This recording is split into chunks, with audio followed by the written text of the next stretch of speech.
탈모를 파티 머리 내 머리 맨들맨들 빡빡이 민머리 내 머리 맨들맨들 빡빡이 민머리 내 머리 맨들맨들 빡빡이 민머리 내 머리 맨들맨들. 안녕하세요. 대사관의 대머리입니다. 네, 탈모르 파티 노래 잘 들으셨나요? 네, 탈모르 파티 노래를 불러주신 갱복치님, 그리고 그 사용을 허락해주신 갱복치님 감사합니다. 대머리 놀리고 막 이런 사회적 분위기가 빨리 해소되었으면 좋겠습니다. 네, 오케이, 사진 이야기 시작해 보겠습니다. 네, 우리가 사진 이야기를 하는 데 있어서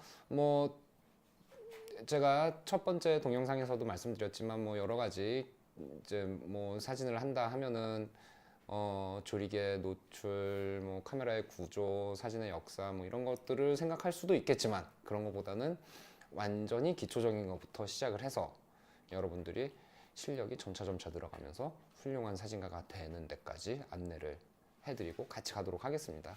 네, 그래서 오늘 이야기 드릴 내용 두 가지인데, 그 중에 첫 번째 자세입니다.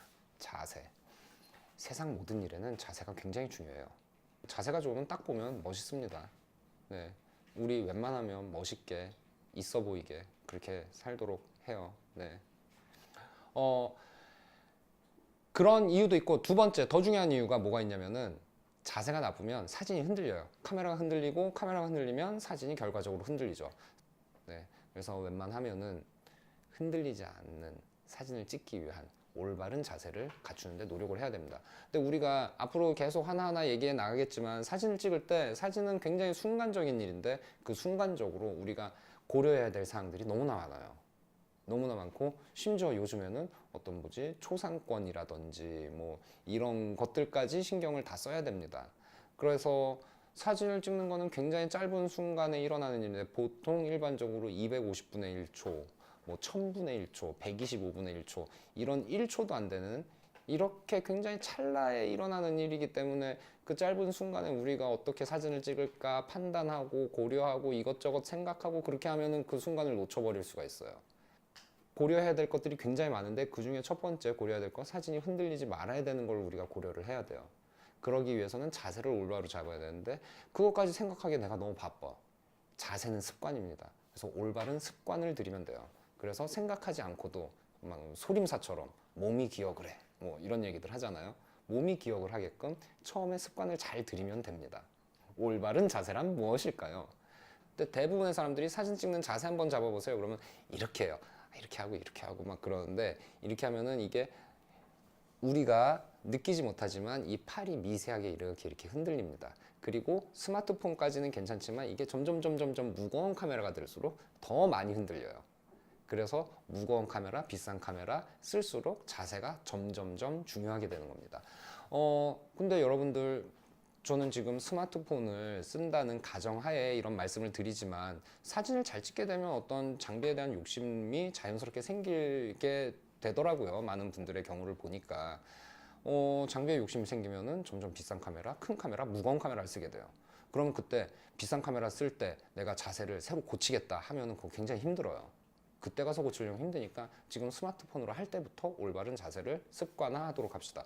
올바른 자세, 첫 번째, 그 다음에 겨드랑이, 이렇게 같이 해봅시다. 겨드랑이를 딱 붙여요. 겨드랑이를 딱 붙이고, DSLR, 미러리스, 스마트폰 이렇게 하면 됩니다. 그래서 조금 멀리 볼 때는 이렇게 하고, 멀리 본다고 해서 겨드랑이를 띄워서 이렇게 하면은 망하는 거예요. 그러지 마세요. 겨드랑이는 꼭 붙이고, 이 팔꿈치에서만 요렇게 왔다 갔다 하는 거예요. 네, 요렇게. 알겠죠? 그래서 서서 찍을 때도, 앉아서 찍을 때도, 누워서 찍을 때도, 옆으로 찍을 때도 항상 겨드랑이는 딱 붙여 있고, 이렇게 되면 좋습니다. 우리가 일반적으로 그런 질문 하실 수 있어요. 내가 보통 스마트폰으로 찍었는데 그거 안 했는데 안 흔들렸는데? 네, 그럴 수 있습니다. 그럴 수 있는데, 그런 경우는 어떤 경우냐면은, 햇빛이 이렇게 맑은 날 광량이 풍부하고 그럴 때 사진을 찍으면은 셔터 스피드가 빨라지기 때문에 실제로 이 흔들림이 사진상에 표현이 안 되는 경우들이 굉장히 많이 있어요. 셔터 스피드가 빨라지면 움직임이 정지됩니다. 우리가 뭐 여태까지의 경험으로 봤을 때 스마트폰으로 사진 찍을 때 밖에서 맑은 날 낮에 찍을 때는 흔들림의 경우가 별로 없지만 실내에서 찍을 때나 저녁 때 찍을 때나 밤에 찍을 때나 그래서 이런 경우들의 공통점 광량이 부족할 때 사진을 찍으면은 흔들린 경우들이 굉장히 많아요.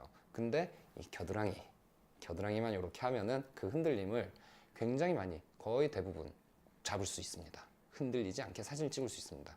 그런데 정말 깜깜하거나 정말 야경을 찍거나 뭐 이럴 때 사진을 찍는데 겨드랑이만 갖고 할 수 있을까? 아니에요. 그럴 때는 정말 산발을 써야 돼요. 그럴 때는 산발을 써야 되는데 그렇지 않고서는 우리가 일상적인 상황에서는 그리고 한밤중이라고 하더라도 서울 시내 어떤 뭐 그런 그 막 번화한 곳 있잖아요. 그래서 간판도 많고 불빛도 많고 이런 데는 어떤 장소만 잘 잡으면 그렇게 많이 흔들리지 않고 찍을 수도 있어요. 네. 오늘 기억할 거는 겨드랑이. 항상 자세를 똑바로 하고 그렇게 촬영을 해야 됩니다. 그 다음에 두 번째 자세 중에서 또 중요한 건 뭐냐면은 누를 때 스마트폰으로 할 때는 이렇게 엄지를 누르거나 스마트폰의 종류에 따라서 뭐 다른 데 누르는 것도 있나요? 저는 잘 모르겠어요. 저는 여태까지 아이폰만 써갖고 아이폰은 그 이쪽에 이렇게 터치하는 게 있죠. 터치를 하면 찍히는데 이렇게 하거나 아니면 DSLR 같은 경우는 이렇게 해서 이렇게 하거나 이렇게 하는데 되게 재밌는 것 중에 하나가 뭐냐면 손가락 하나만 움직이는데 손가락 하나도 손가락 전체를 움직이는 게 아니라 손가락 두 마디만 움직이면 돼요. 손가락 두 마디만 움직이면 되는데 모든 사람들이 훈련되지 않은 모든 사람들은 이 두 마디를 움직이는 게 아니라 이거를 이따가 찍어야지 하면서 이렇게 해요. 온몸이 움직입니다. 한 마디만 움직이는 거 연습해 보시고 DSLR 할 때도 딱 두 마디만 이렇게 항상 우리가 그 짧은 순간에 고려해야 될 것들 굉장히 많지만 찍는 순간만큼 그 짧은 순간만큼 우리가 평정심을 유지하고 겨드랑이 붙이고 찰칵 흔들리지 않게 찍도록 해요. 네, 흔들리지 않는 사진의 장점이 무엇일까요? 사진의 결과로 보면은 굉장히 선명해요. 쨍하고 선명합니다. 쨍하고 선명하면 와 사진 이거 참 쨍하게 나왔다. 평소에 내가 찍던 것보다 더 쨍하고 선명하게 나왔는데 그러면은 내용을 좀 더 멋지게 꾸며볼까? 라는 그 다음 단계의 욕심이 생기기 시작을 하죠. 찍을 때 온몸을 움직이는 거 아니고 손가락만 움직이고 해서 찍는 거 하도록 연습을 하고요. 이거는 습관화되도록 계속해서 한 서너 달, 대여섯 달 이 정도는 그 의식적으로 계속 생각을 하면은 남은 평생은 이제 흔들리거나 이 겨드랑이에 대해서 신경을 안 쓰셔도 됩니다. 네. 자, 그리고 두 번째 오늘 말씀드릴 거. 사진은 애초에 사진이라는 게 최초로 발명이 돼서 이 세상에 나왔을 때부터 지금까지 100년이 넘는 시간이지만 그 시간 동안 변하지 않는 한 가지 기계를 사용한다는 것입니다. 그 기계의 이름이 카메라입니다. 네. 최초의 카메라와 지금의 최신의 카메라의 가장 큰 공통점, 기계적인 공통점 중에는 렌즈라는 게 있어요. 네. 렌즈는 카메라의 눈이에요. 렌즈가 없으면 사진을 찍기가 굉장히 힘들어요. 뭐 바늘구멍 사진기라든지 뭐 이런 식으로 렌즈 없이 사진을 촬영하는 경우도 있기는 하지만 그건 특수한 경우고 일반적인 경우에는 무조건 렌즈가 카메라 앞에 다 있습니다. 모든 카메라에는 렌즈가 있고요. 렌즈가 들어오면 사진이 더러워요. 렌즈가 깨끗하면 사진이 깨끗해요. 그러면 우리는 렌즈를 어떻게 해야 될까요? 네, 맞습니다. 렌즈를 깨끗이 쓰면 됩니다. 렌즈를 어떻게 해서 깨끗이 쓸까요? 촬영할 때마다 닦으면 되죠. 평소에 생각날 때마다 닦고 촬영할 때마다 닦고. 네, 안 닦으면 안 돼요? 그냥 깨끗이 보관하면 안 돼요? 그래도 되죠. 하지만 우리 스마트폰은 전화기예요. 전화기는 전화를 받을 때 어떻게 하죠? 손으로 잡고 이렇게 하죠. 여기에는 뭐가 나와요? 여러분들 여기 볼에는 뭐가 나옵니까? 네, 개기름이 나오죠? 네, 맞습니다. 우리 스마트폰 카메라에는 개기름이 묻을 수 있는 위험성이 항상 도사리고 있어요.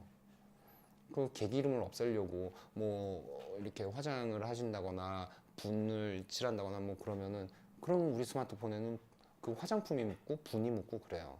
그래서 참 네, 안타깝지만 우리 스마트폰 카메라 렌즈 더러워질 수 있는 환경입니다. 쉽게 더러워질 수 있는 환경이기 때문에 촬영할 때마다 닦도록 하죠. 네. 렌즈에 기름기가 묻어 있을 때 가장 큰 어떤 대표적인 어떤 그 효과라고 말할 수도 있고 뭐 작용이라고 할 수도 있는데 그 중에 하나가 그 빛 번짐 현상이 나타납니다. 그래서 빛이 번지게 나와요.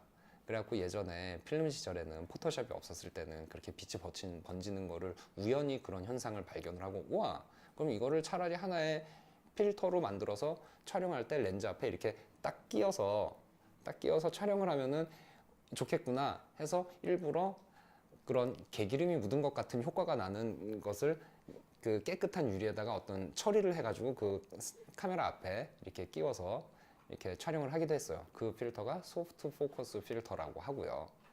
혹은 뭐 포그 필터라고도 하고요. 비슷합니다. 약간 다르긴 하지만. 그래서 그거는 한 80년대 뭐 이럴 때 80년대, 90년대 이럴 때 웨딩 사진에서 굉장히 많이 썼어요. 그래서 그 사진을 찍으면 여러분들 부모님 웨딩 앨범 사진 있으면 한번 보세요. 그 필터를 앞에 끼우고 필름 카메라인데 그렇게 사진을 찍으면은 어머니의 하얀 웨딩 드레스가 굉장히 이렇게 뽀샤시하게 막 이렇게 번져 보이는 막 그런 효과가 있어요. 굉장히 환상적이고 예쁘죠. 네. 그래서 그런 80년대, 90년대 그런 뽀샤시한 느낌을 내고 싶으시면은 이렇게 해서 개기름을 스마트폰에 이렇게 묻히면은 좀 그런 효과가 날 수 있습니다. 네, 이거는 어두운 부분보다는 밝은 부분에서 그런 번짐 현상이 더 심하게 납니다. 네. 오늘은 여기까지 하고요. 질문 있으시면 밑에 댓글로 달아주시고 제가 최대한 성실히 답변 드리도록 하겠습니다. 감사합니다.